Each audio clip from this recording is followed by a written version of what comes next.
नमस्कार, मी दिव्या. मी आजपासून mini blog बनवायला सुरुवात करत आहे. रोजच जमेल की नाही माहीत नाही, पण जसं जमेल तशा व्हिडिओ मी पोस्ट करत जाईल. तर दर सॅटर्डेला मी आणि माझा नवरा शनी मंदिरात जातो, म्हणूनच इथूनच सुरुवात करते बरं का. संध्याकाळी आम्ही निघालो.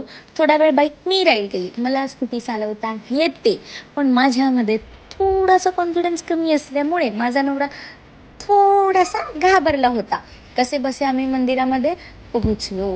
हे आहे शनी मंदिर. इथे गेल्यावर खूप प्रसन्न वाटतं, खूप छान वाटतं. इथे खूप गर्दी असते. इथे हातपाय धुवून पुढे लिंबू, मिरची, तेल, दिवे, फुलं बरंच काही इकडे भेटतं. समोर आहे मारुती मंदिर.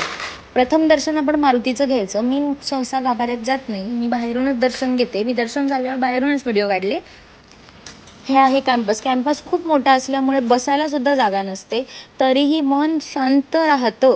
एवढ्या गर्दीमध्ये सुद्धा आम्ही अर्धा तास 1 तास थांबून मन शांत होतंच तिथे. थोडा वेळ हनुमान चालिसा वगैरे म्हणतो. मग पुढे हे शनी मंदिर. शनी मंदिरात पण ट्रेनने जायचं नाही, तर मी बाहेरूनच व्हिडिओ केली आहे. तिथून मग पुढे प्रसादही भेटतो. प्रसाद घेऊन आम्ही निघालो. अरे ये आया अपना इलाका आणि आम्ही घरी आलो. बाय.